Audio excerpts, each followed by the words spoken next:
What is going on, ladies and gentlemen? Welcome back to the stream, and we have week 11 of the college football season right here, right now. I enjoyed doing this last week, so I'm going to try breaking down the FanDuel slate again for this week's lineup of games. So let's jump right into it. First game, we've got Georgia Tech at Clemson. Clemson is 14.5 point home favorites with a game total of 54.5. I don't like a lot from this game, but I do like Will Shipley quite a lot. It looks like he's going to come back from that concussion, and he's priced just beautifully at $7,000. Georgia Tech is very poor against the run. They're 127th in EPA against the run. So I got Shipley pegged at a value of 2.62, which is one of the higher running backs on the slate, and a ceiling of 23. So I like that at the $7,000. Quick word on Cade Klubnik. I like his price at $8,000, but he's not a huge rushing upside guy. But Georgia Tech's pass defense can get beat, but I think Clemson leans on the running game here. Don't like anybody from Georgia Tech, so that's that. Next game, we got Michigan at Penn State. This is likely to be a defensive slugfest. Both defenses really good. Penn State's offense, you saw how poor they played against a good defense in Ohio State a few weeks ago. However, they are in Happy Valley for this one. I think Penn State might be a little bit fired up because of this whole sign stealing scandal. So, there's possible Penn State comes out swinging early and often. Personally, from the Penn State side, I don't really like anybody too much, though. I think that Keandre Lambert-Smith is decently priced at $7,000, so you might want to take a flyer at him. I also told you all about Dante Cephas breaking out last week, and he went for 2 touchdowns finally. At his price of $5,900, I don't hate him. If you need some salary relief, I think there's better options for salary relief, but he's not awful. I have Lambert-Smith and Cephas pegged at values of 1.76 to 1.58, so not great, but maybe worth a dart throw. From Penn State, who I like the most is Nicholas Singleton. I think his price of $5,700 is a joke based off of his talent. Now, he's kind of been down the last couple weeks. He's been ceding touches to Katron Allen, but Penn State needs some explosiveness in this game, and Nicholas Singleton is the more explosive back. So if they decide to try to lean on him in this game, I think he could hit for some pretty good value. Currently, I have him pegged at a 1.98, which isn't great, but again, for salary relief, not a bad option. Switching over to the Michigan side, I do kind of like Blake Corum. At $8,800, he's a little bit overpriced. He's going to probably struggle with his efficiency, but he has a nose for the end zone, and if he finds the end zone for 2 touchdowns, I think he can deliver on his value. I have him at a ceiling of 25 and an overall value of 2.23. I'd be remiss if I didn't mention J.J. McCarthy. I think we could see some of his dual threat ability in this game, trying to make plays down the field to Roman Wilson. If you're picking McCarthy, I would stack him with Roman Wilson almost assuredly, coming in at $8,500 for McCarthy and $7,900 for Wilson. So you can pay, with those costs, you could pay up for some of the more expensive guys in the slate if you wanted to take that shot. But it's pretty risky because it's likely that this game is going to be very low scoring. Texas Tech and Kansas, one of my favorite games on the slate. I love watching Kansas football games. They're just so exciting. They're up and down scoring. Kansas runs a very unique offense that just hits tons of explosive plays. Favorite play in this game is going to be Jason Bean at $9,100. We haven't seen Bean's rushing upside yet, and this might be the game where we see it. But even if not, Texas Tech's defense is not great against the pass, and we've seen what Bean can do through the air in that Oklahoma State game. Keep an eye on the news. Jalen Daniels is questionable. I don't think he's going to play, but, Kansas likes to play games before kickoff, so just keep an eye on that. They are the same price, so you could probably throw Jalen Daniels in there. Be a little risky because he could aggravate that back injury really easily, but I do have Bean pegged for a value of 2.96 and a ceiling of 33, which is not bad at a $9,100 cost. From Texas Tech, I really like Taj Brooks. Obviously, Kansas's rush defense is not great. Taj Brooks at a value of 2.45, one of my more friendly values for running backs, and a ceiling of 30. I also like Coy Eakin as a wide receiver at $6,100. He's been getting targets lately. Snap count's been going up, so he has targets of 7, 4, and 8 the last 3 games. Kansas' defense can be beaten through the air. They got hit for some big plays in the past few games, so Coy Eakin might be your guy. Got him at a nice little value at 2.07 and a ceiling of 20, which is nice at a $6,100 cost. I don't love Devin Neal at $9,700. He could definitely have a good game, but I'm just a little sketchy. I think Jason Bean is the play here. I also just get the feeling that this might be a Daniel Highshaw game where Daniel Highshaw just decides to score 2 or 3 touchdowns. So I'm just a little sketchy on Devin Neal this week. All right, Alabama, University of Kentucky. Kentucky is an 11-point home dog, and we have a game total of 47.5. Pretty low, but I do like Jalen Milroe quite a bit. We saw what his ceiling was last week, a near 50-point game against LSU, and just did work on the ground.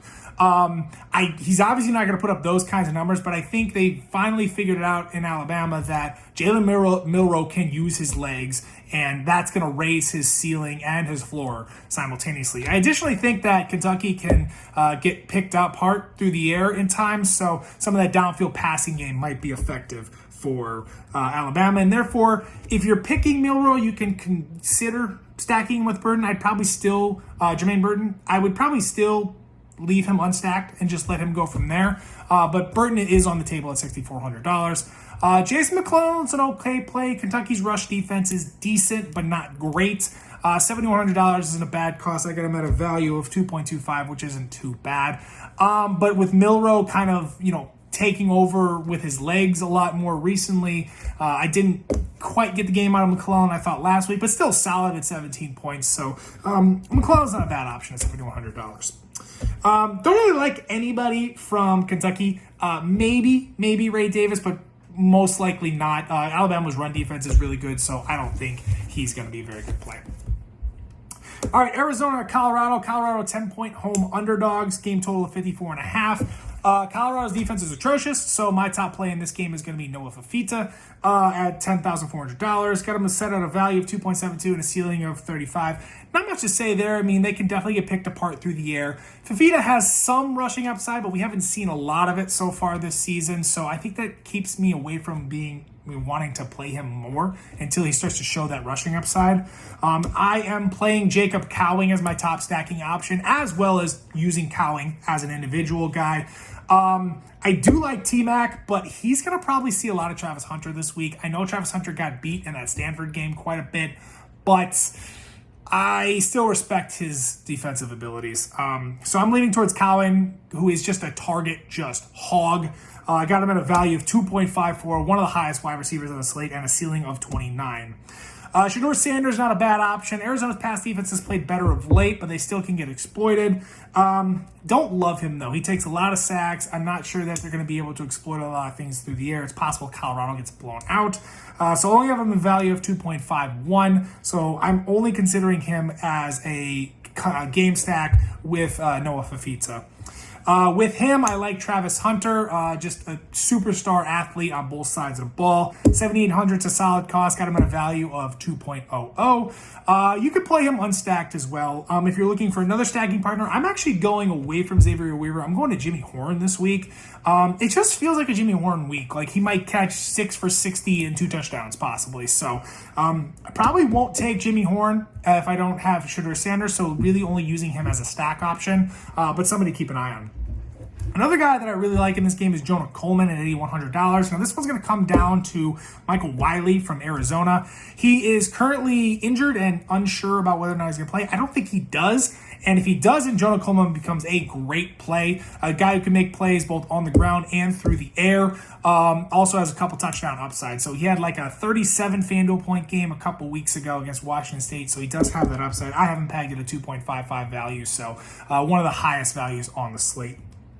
Next game, Tennessee at Missouri. This game has all the components to be a shootout, but also has all the components to be just a dud, mostly because I don't trust Tennessee's offense passing-wise. Obviously, they're going to run the ball a lot, which also can burn clock pretty quickly, too. So it's possible that there's a good amount of scoring, but it just doesn't come fast enough.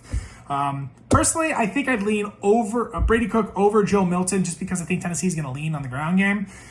He's got a ceiling of 33 points, value of 2.63. Somebody I'm only playing in game stacks with Joe Milton at $10,000, who's also a value of 2.53. I will have a game stack of these two against each other.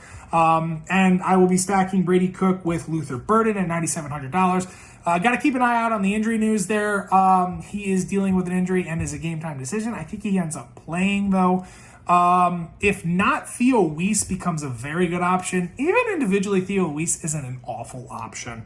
For Tennessee, the wide receiver I'd be stacking with is Squirrel White. He's starting to see a little bit more of that downfield passing game in the last few weeks, so I do like him.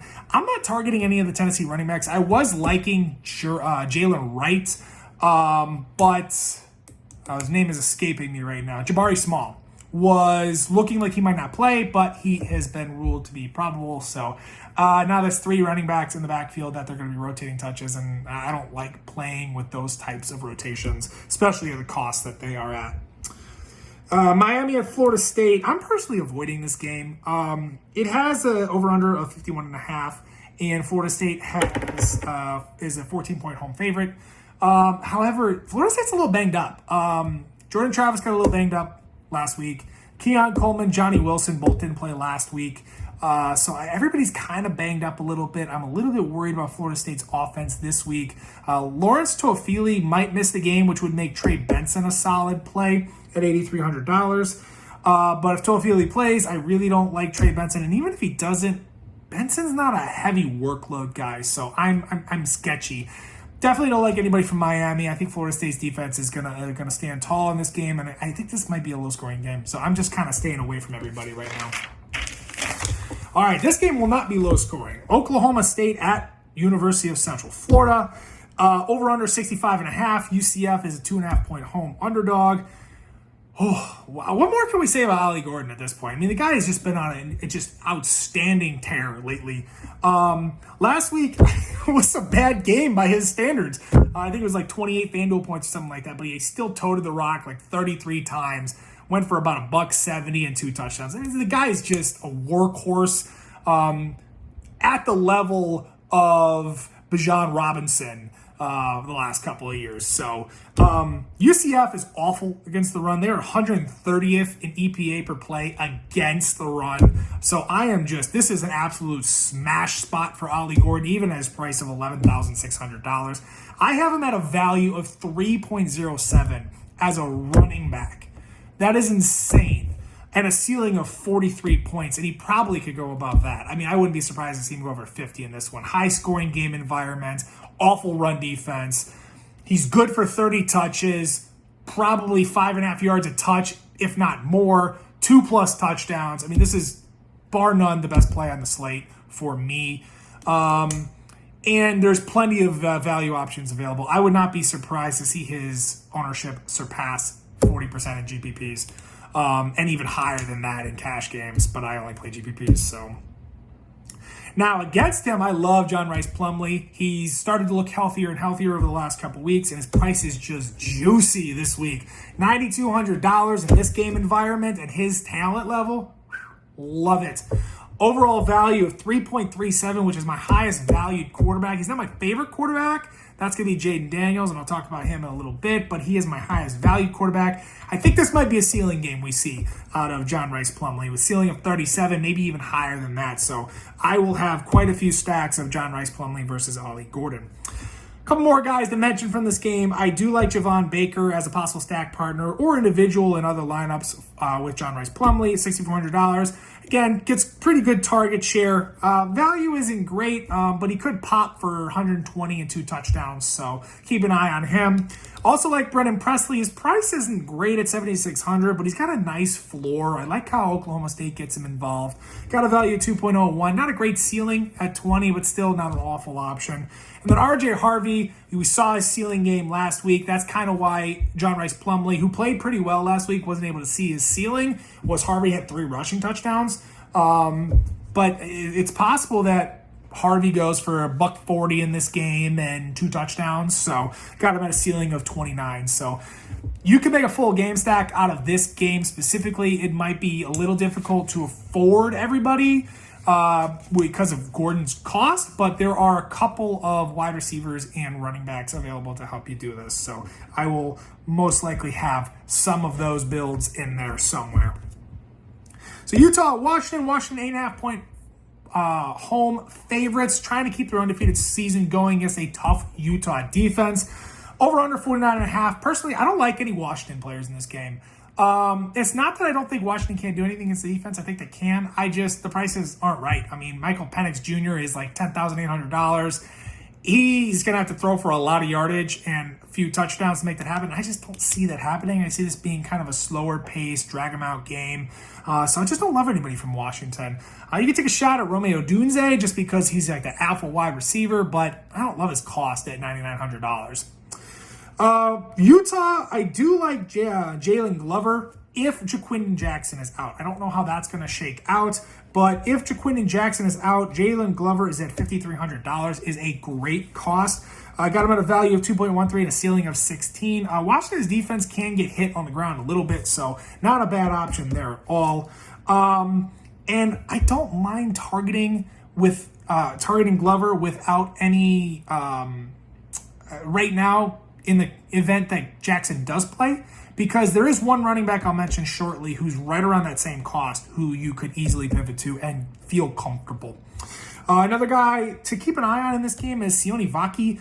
He's kind of disappeared the last couple weeks, but we've seen what Utah can do using him, and he can be explosive. Extremely risky because he can go for $170 and 2 touchdowns, or he cannot get a touch. So, play him at your own risk. Final guy I'll mention is Devon Vele at $5,700. Actually, don't hate him as a punt play at wide receiver. Targets last 3 weeks, 6, 10, and 10. I think that Utah's going to have to throw the ball this week, and Vele has been one of the top targets, seemingly building a good relationship with Bryson Barnes at the quarterback position. So could you see him going 5 for 70, maybe finding the end zone? Be pretty good for his cost at $5,700. Next game, we got Ole Miss at Georgia, over under 58.5. This could be a pretty fun game. Georgia, 10.5 point home favorites. Favorite play in this game is going to be Ladd McConkey. Last week, he did everything we wanted except score a touchdown, but he still hit the 2x value, so wasn't too disappointed that I had him in a lot of my lineups. Got him pegged at a value of 2.33 and a ceiling of 23 right now. It's worth noting that Brock Bowers could possibly play. It's up in the air right now. I don't think he does play. If he does, I still like McConkey because I think that Bowers might be limited nonetheless, but it does reduce his ceiling slightly. The other play I quite like in this game is Quinshon Judkins from Ole Miss. I mean, Judkins is a stud, could be a first-round NFL draft pick in the 2025 NFL draft. Seemingly gotten stronger as the season has gone on, and he's gotten more healthy. Could see him getting 25 to 30 touches this week. And surprisingly enough, Georgia's defense is not as good as it's been in previous years. They can definitely get hit in some areas, specifically the ground game. They're actually 84th in EPA per play against the run this season. So I like Quinshon Judkins, really high value of 2.54 on him and a ceiling of 28 because he can find the end zone 2 or 3 times. And again, nice game environment for him. Receiver worth mentioning from Ole Miss, I do like Trey Harris a little bit. Now his cost is a little prohibitive, $8,200. Got him at a value of 1.87, but the last few games, Georgia's been getting hit down the field a little bit by some decent receivers. And I think Trey Harris could hit a couple of deep shots and maybe a touchdown and find himself hitting some good value. I'm probably not personally going to target him because I like other guys more, but I don't think he's an awful dart throw, specifically with a pretty decent over-under we got here. Another guy that's worth mentioning is Jackson Dart. I'm not going to target him, and I didn't even work up a projection and a value for him, but it's interesting. At $9,700, who is Dart? Can he be that guy who has a big game and a big moment like this? This is going to be a huge game for Ole Miss. A fun game environment. Rushing upside is there for Dart for sure. Definitely can hit, if he can hit Trey Harris down the field a little bit. Intriguing player to keep an eye on. Final player I'm going to mention is Daijun Edwards. I never like Daijun Edwards. He's always a solid value. I got him pegged at a 2.21. I just never love his ceiling. For cash games, he's phenomenal. Probably one of the best cash guys every week because of his cost and his floor. But I just don't see the ceiling games enough for me to really love him. There's always other guys I like more than him. Again, I'm off of Carson Beck this week. $9,400 is a good cost, decent matchup, but again, not a guy who runs the ball very well, so I don't really love targeting him. Okay, next game, West Virginia at Oklahoma. Oklahoma has been reeling a little bit right now, but they are 11.5 point favorites at home with a game total of 59.5. Favorite player from this game is Garrett Green. $10,200 is kind of an undersell for what his ability is specifically on the ground. Got him pegged at a value of 2.88 and a ceiling of 37. they're going to need him if they want to stay in this game and try to pull the upset. And he's a decent passer, but he does a ton of his damage on the ground. I mean, this guy can rush for 120 yards and 3 touchdowns easily, and then add some stuff through the air too. So makes him one of my favorite options at quarterback on this slate. Don't love Dylan Gabriel as much. I've gotten burned by him the past few weeks, so I'm going to be off of him this week most likely, and I'll probably get torched by him. But that chance I'm going to take. $11,300 is tough to swallow, specifically because I think Oklahoma might lean on the ground game this week because West Virginia's running defense is not great, so I don't think they might not be trying to throw the ball a ton. Does have a great ceiling at 38, but I'm probably going to stay away from them. If I do pick him, I might consider stacking him with Nick Anderson. I'm going back to this well as many times as I need to because Anderson has that explosive ability, can hit you down the field for long gains, can hit you for 2-3 touchdowns in a game. So in GPPs, he's the type of guy we want to target. Nice little cost of $7,400 right now. One more guy worth mentioning, CJ Donaldson. Don't love him at $7,500, but he can find the end zone once or twice. I mean, I think he's got a touchdown in almost every game this year. So decent option. He's probably not going to rack up the yards, I don't think, but can find the end zone twice, so there's some upside there. Like I said, I think Oklahoma's going to run the ball, but I don't want to target any Oklahoma running backs. Tawee Walker seeded carries to Sawchuk last week, and Sawchuk exploded, but it's probably going to be Walker this week, but also Marcus Major is going to be back, and Javonte Barnes is still around. You never know who's going to lead the backfield for Oklahoma every week, and that's too much of a headache for me to trust anybody, and I'd rather just go elsewhere with some pretty good options. Okay, now we're to the big one. Florida at LSU. Again, a late start game with LSU in an explosive environment. Game total 67.5. LSU 15-point home favorites in the swamp. Sorry, not the swamp. That's Florida. Death Valley is LSU. Jaden Daniels, one of my favorite plays on the slate. Just what more can you say about this guy? Just outstanding all around. Went toe-to-toe with Alabama last week until he got taken out by what I thought was a cheap shot. A little bit pissed because it cost me a good chunk of money because Daniels couldn't get more points. But I think he's going to torch this Florida defense. I mean, this is not a very good Florida defense. Pass, run, whatever. Got him at a value of 3.28, ceiling of 47. That even could be an undersell, specifically because Logan Diggs is out this week, so Jaden Daniels might have to do everything for this offense. So love the upside, love the floor. Jaden Daniels is one of my favorite plays this week. I will be stacking him nonstop with Malik Neighbors at $10,500. Got him at a value of 2.5, ceiling of 35. I mean, this guy is, if Marvin Harrison didn't exist, this guy would be the best receiver in college football and a top 10 draft pick for sure. He might still be a top 10 draft pick. Just an all-around outstanding wide receiver. I do like him as an individual play, not stacked with Jaden Daniels, but I'm not taking him over Ollie Gordon. I'm paying up for Ollie Gordon over him, hands down. Never thought I'd see the day where I loved Graham Mertz in a slate. Great matchup, just a ridiculous cost of $8,900. I got him pegged at a value of 2.99, almost 3. Ceiling of 34. Let's see this shootout. They're going to have to throw the ball if they want to keep up with LSU. So love him. I will be stacking him with Eugene Wilson and Ricky Pearsall. Probably have multiple builds of one of them or the other one. And I will absolutely have a build with both of them just because I think they're going to have to throw the ball 40-plus times. Mertz could throw for over 400 yards. And so there is a lot of wealth to be shared. And these two guys are the ones that you want to target. Got Eugene Wilson at a value of 2.71. That is my favorite wide receiver on the entire slate with a ceiling of 27. He's cost us $7,500 as a joke for this matchup and what he can do. He's been breaking out the last few games, so I love him. Pearsall's not bad either. Downfield target. You probably hit 1 or 2 deep shots. Could really have an explosion game from him. Got him at a ceiling of 28. Cost is a little bit more prohibitive at $8,400, but still love him as well. Also worth mentioning, Trevor Etienne at $5,900. I don't know where that cost came from, but I love Trevor Etienne this week.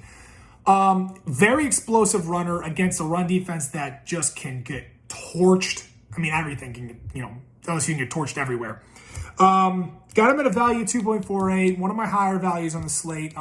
Definitely risky because of the touch split that they have. But we saw ETN get 27 carries against Florida earlier this year. Think they could get him the ball both on the ground and through the air. I think if he gets 12 touches, he's going to make it happen.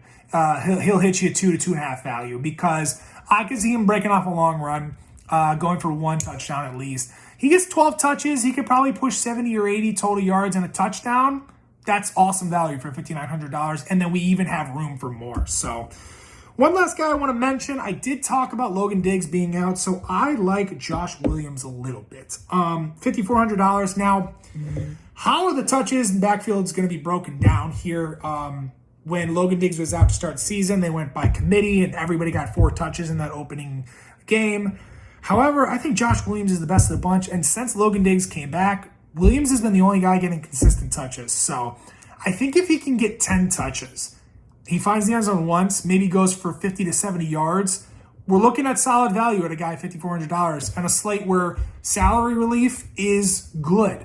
Also, I mentioned him because I talked about Jalen Glover. You can target Glover in your lineups right now, and if Jaquindon Jackson ends up playing, boom, $100 more is Josh Williams, and I think you can feel comfortable with him.